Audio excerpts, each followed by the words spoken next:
장관님 화면 한번 봐주시죠.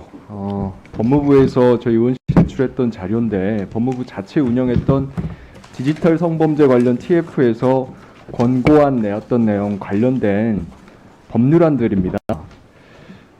다음 페이지 보시면 지난 7월 28일 법무부 업무보고 관련된 법사위 속기록인데요. 당시에 제가 이 법안 리스트 보여드리면서 한번 살펴봐달라, 중점 처리 법안으로 추진시켜 주시면 어떠냐 말씀드렸더니 잘 살펴보겠다 몇 차례 말씀을 주셨는데요.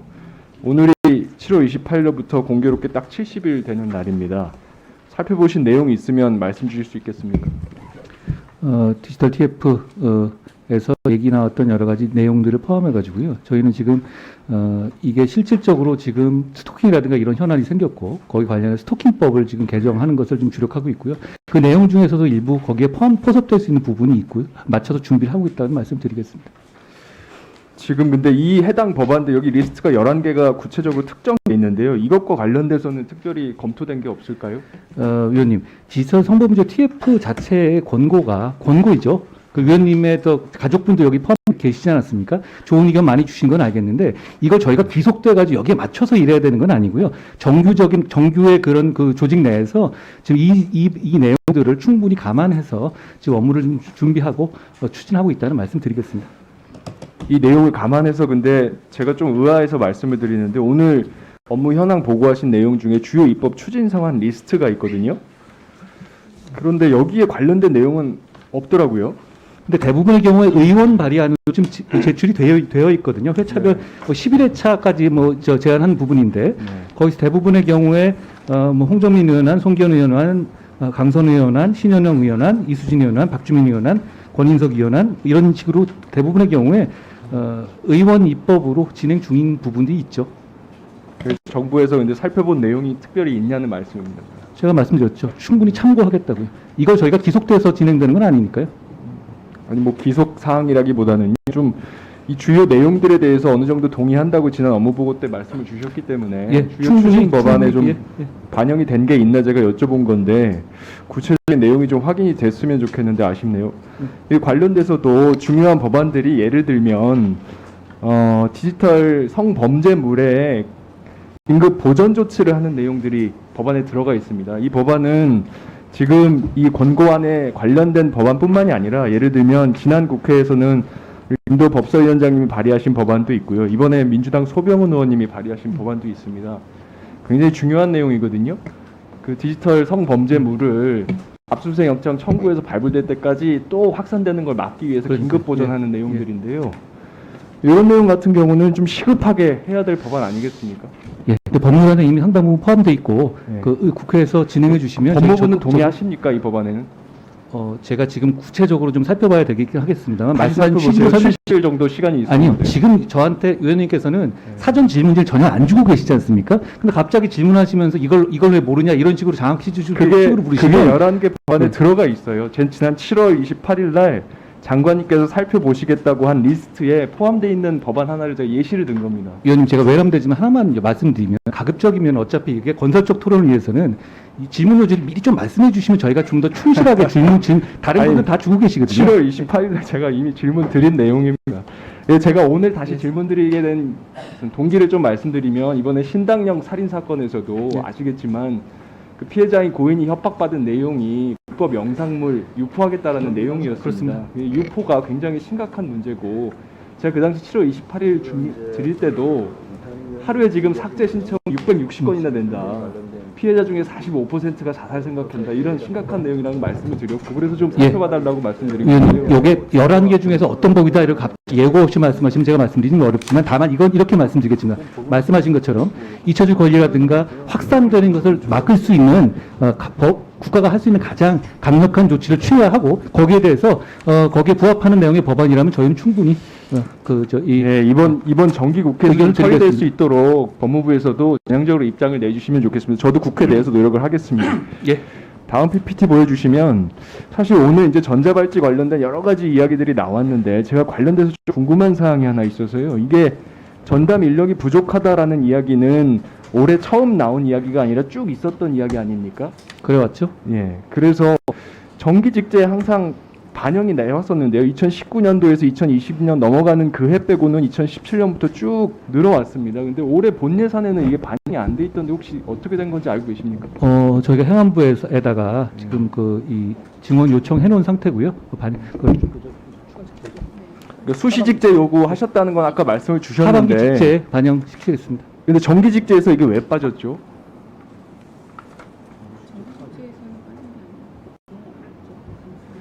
정규 직제에선 반영이 안 됐고요. 하반기 네. 추가 직제에서 반영하도록. 한번 정기직제 반영 안 된 사유를 제가 알고 싶습니다. 한번 확인해서 다음 질의 전까지 말씀 주시면 좋겠습니다. 제가 왜 질문을 하냐면 아시다시피 수시직제에는 사실 지금까지는 이렇게 대규모의 인력 증원이 안 돼 왔습니다. 제가 작년에 교육위 활동을 보니까 교육부가 1년 내내 애를 썼는데 수시직제에서 교육부 통째로 7명 늘렸거든요.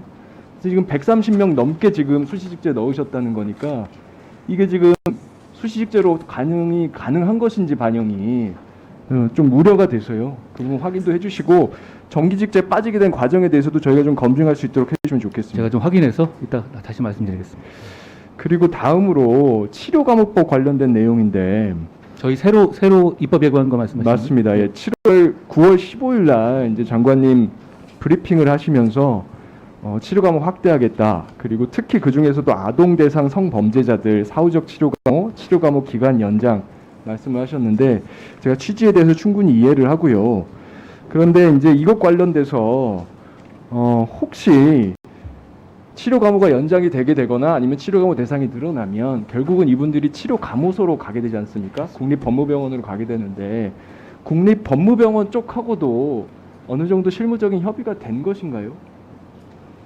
의원님, 국립법무병원은 저희 직속 기관입니다. 네. 그렇기 때문에 제가 물어보는 취지는요. 예. 거기에서 이게 지금 치료 과목 대상자들이 확 늘어났을 경우에 뭐 어떤 조치들이 수반돼야 시설과 인력 문제인데요. 말씀하신 것처럼 병원에서 의사의 수급에 어려운 것은 계속 제가 말씀드리는 바이고, 그리고 이게 된다고 해서 사후 치료 감호 제도가 아주 기하급수적으로 크게 늘어나거나 그럴 걸로 저희가 예상하고 있지는 않았어요. 저희 나름대로는 대략의 이런 정도에 늘어날 것이라는 정도의 기간을 저희가 하고 있는 상황인데요. 거기에 맞춰서 준비하겠습니다. 지금은 좀 그렇고요. 저희가 아직 입법 예고 단계이지 않습니까? 거기에 대해서 저희가 그 이후에 만약 법이 통과되면 어떤 식으로 이거를 이제 준비할 것인지에 대해서 제가 한번 설명드리도록 하겠습니다. 장관님, 제가 직전에 질의했던 내용 확인이 됐나요? 전자발찌 전담 인력 본직제 포함이 안 된 이유에 예, 대해서 제가 확인해 보니까요. 네. 본직제에 관한 건 저희가 정부 출범할 때 굉장히 이 작은 정부를 추구하면서 각 부서에서 인력 늘리는 걸 굉장히 강하게 전 부처처럼 제안을 했던 것이고요. 그럼에도 불구하고 저희는 이걸 반드시 관철해야 된다고 생각했기 때문에 수식에 넣은 것이고 반드시 저희는 안행부 쪽을 통해서 관철하겠습니다. 그때 행안부하고 사이에서 협의가 충분히 됐는데도 행안부가 커트를 한 겁니까? 처음에 나갈 때 자체는 각 부서 자체가 처음 나갈 때 그 당시 그 원직제 할 때는 이 증원 자체를 굉장히 제한을 하는 분위기가 지금 이 정부 하에서는 있었고요. 그러면 지금 그런 기조가 바뀌지 않았을 텐데 이번에 수시직제 넣을 때 하실 수 있으시겠어요? 물론 당연히 국회도 협조해야 된다고 생각하면서도 제가 질문 드리는 겁니다. 최선을 다할 거고요. 이거는 그냥 하는 게 아니라 반드시 필요한 것이고 제가 하여튼 힘을 다해서 최선을 다할 생각입니다. 혹시 이해를 돕기 위해서 제가 말씀을 드리는데 제가 이제 이런 거 자꾸 여쭤보는 이유는 결국 지금 내년 본 예산에 전자발찌 전담 인력 증원분에 대한 인건비가 하나도 책정이 안 들어가 있습니다. 그래서 제가 질문을 드리는 겁니다. 수시직제로 하시면 제가 통상 예비비로 활용하는 걸로 알고 있는데 예비비 금액도 적은 뿐더러 전 부처가 다 경쟁이 붙기 때문에 굉장히 어려울 겁니다. 저는 이제 제가 2년 동안 이제 선출직 하면서 느낀 게 관료 조직은 말씀 속에서 진심이 있는 게 아니고요. 돈과 인력을 어디로 보내는지를 봐야 된다고 생각합니다. 제가 경험상 그걸 깨달았어요. 지켜봐 주십시오. 꼭 하겠습니다. 예, 장관님 말씀과 법무부라는 조직의 행동이 일치하는지 언행이 일치하는지 아니면 말 따로 행동 따로인지 제가 꼭 확인을 해야 된다고 생각합니다. 그래서 계속 질문을 드릴 테니까요. 확인해 주시고 그리고 제가 사실 오전에 수시직제 요구서 요청을 드렸는데 자료 요구를 그게 아직 안 왔습니다. 의원실에. 장관님 좀 챙겨 주십시오. 네, 바로 제출. 예. 그리고 PPT 한번 보여주십시오. 화면에 보시면 제 일인데 저만 빼고 사건이 진행되는 것 같다라는 말이 떠 있습니다. 혹시 누구의 말인지 아시겠습니까, 장관님? 말씀해 주시면 제가 좀 예, 여쭤보겠습니다. 신당역 살인사건 피해자인 고인이 변호사를 찾아가서 처음 남긴 말이었습니다. 오늘도 지금 서산에서 살인사건 가해자가 지금 또 구속이 된 사건이 있어서 국민들이 마음 아파하고 계신데요. 이 사건이 좀 반복되지 않도록 우리가 해야 될 조치가 있다고 저는 생각합니다. 두 가지인데요. 한 가지는 영장이 청구될 때 검사가 피해자에게 영장 청구된 사실 그리고 영장 실질 심사 신문 기일이 잡히면 그 일시 장소를 좀 알려줘서 본인이 선택에 따라서 출석해서 의견 질서할 수 있도록 해주시면 좋겠습니다. 두 번째는 영장이 기각됐을 때, 발부됐을 때는 지금 통지가 되고 있는 것으로 보입니다. 근데 기각됐을 때도 피해자에게 통지를 꼭 해야 할 필요가 있습니다. 신당역 사건 사실관계 장관님 잘 아시겠지만 피해자가 변호사 선임이 안 된 상태에서 영장 청구가 됐고 피해자 모르는 채로 실질심사 진행돼서 기각이 됐습니다. 기각된 이후에 피해자한테 통보가 안 갔어요. 그래서 피해자가 이 가해자가 활보하고 있다는 걸 전혀 몰랐습니다. 이런 일을 막으려고 하면 반드시 피해자에게 통지를 해줘야 됩니다. 그런데 현재 지금 제가 예규, 법률, 시행령 다 찾아봐도 지금 얘기한 두 가지 경우가 구멍이 나 있습니다. 그래서 장관님께서 검찰 사무에 대한 총괄 권한을 가지고 계시니까 이 부분은 법무부 훈령으로라도 만들어서 두 가지 경우 통보될 수 있도록 해주시기를 좀 제안드리는데 어떻습니까? 네, 제가 잘 검토해보고 말씀하신 취지에 대해서 100% 공감합니다. 검토해보고 네. 적극적으로 잘 보겠습니다. 네. 조금 더 부연 설명드리면 지금 대검 예규에는 범죄 피해자 보호 및 지원에 대한 지침이 있습니다. 25조 4호에 보면 몇몇 경우들 통보를 하게 돼 있는데 가석방되는 경우, 보석되는 경우 이런 경우는 통지가 갑니다. 근데 영장 기각이 빠져 있어요. 지금 사실은 영장 말고는 법무부나 검찰이 사실 딱히 제가 보기에는 할 수 있는 일이 많지가 않습니다. 전자발찌 이야기 나오고 위치 추적 나오고 다 나옵니다만 사실 한계가 있어요. 근데 영장 발부 여부는 판사가 결정하지 않습니까? 그거에 영향을 미칠 수 있는 유일한 방법이 피해자를 신문기일에 참여시키는 겁니다. 저는 신당역 사건은 피해자가 참여 안 했으면 절대 영장 기각 안 됐을 거라고 확신합니다. 그랬으면 살릴 수 있었을 겁니다. 말씀하신 취지 잘 검토하겠습니다. 이런 문제는 사실 제도에 관한 문제니까요. 제가 그냥 허투루 듣지 않을 것이고 신중하게 검토하고 답을 드리겠습니다. 예? 제도에 관한 문제니까 제가 분명히 답을 드릴 거는 약속을 드리겠습니다.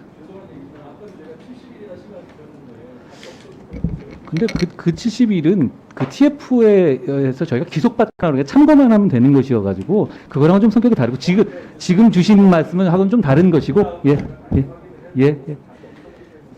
제가 지금 주신 말씀 요거는 어쨌든 이렇게 예스와 노의 문제잖아요. 제가 잘 대검하고 바로 협의해 보겠습니다. 그러시죠. 예, 장관님. 아까 질의랑 관련돼서 제가 갑자기 생각이 났는데 대법관 임명권자는 대통령이십니다. 그렇죠? 그렇지만 거기에 제 질문은 대법원장의 제청을 받아서 거기 그렇긴 한데요. 네. 그러면 대통령실에서 대법관 후보자에 대해서 인사검증 요청을 하면 장관님 인사검증 안 합니까? 합니까? 그렇게 할 수 있는 구조가 아닙니다. 구조가 아니라는 게 무슨 뜻이죠? 아니 그거는 위원회 자체가 법원에서 인사검증 요청이 대통령실에서 들어오면요. 그런 가정을 이런 문제가 어떻게 가정을 가지고 질문할 수 있는 문제겠습니까? 아니 제도적으로 안 하실 수 없는 거 아니에요? 대통령실에서 하라고 하는데 거부할 수 있습니까? 안 할 근거가 겁니다. 있나요? 과거에도 안 했고 안 할 겁니다. 근거가 있습니까? 법적으로? 아니 논리적으로 안 하는 구도 아닙니까? 그럼 대법원에서 제 질문은 법적인 근거가 있습니까? 대법원장께서 한 명을 제청하는 구도인데 여기서 누구를 검증한단 말이죠? 대통령께서 임명권자시고 대통령께서 후보 검증을 해라라고 지시를 인사정보관리단에 했는데 거부할 수 있는 법적 근거가 있습니까?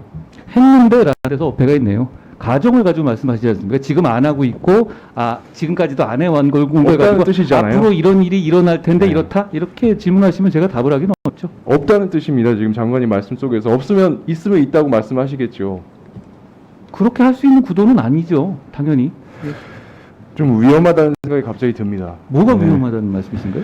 법적인 근거가 없기 때문에 장관님이 말씀하시는 거와 달리 하시면 아무도 그걸 모를 수 있습니다. 과거에 그리고 민정수석실에서도 제가 그걸 관련해서 안 해왔거든요. 구조적으로. 오석준 후보자 관련돼서는 대법관 후보 추천위원회에 추천위원으로 참여하셨죠. 예.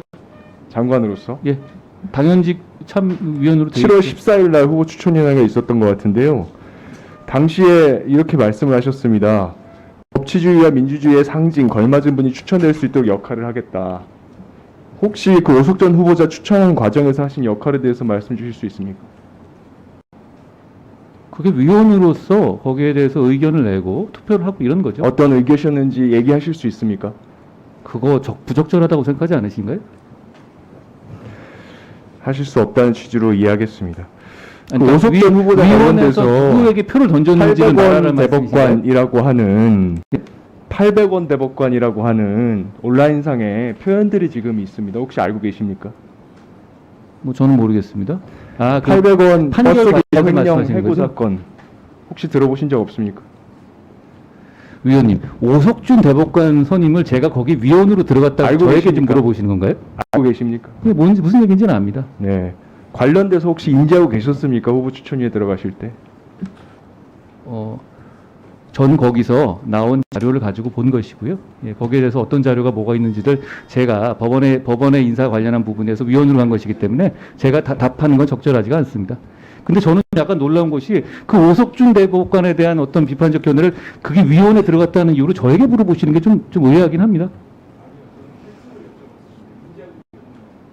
자료를 보고 거기에 따라서 제가 위원으로서 임무를 다했다라는 정도로 말씀드리겠습니다.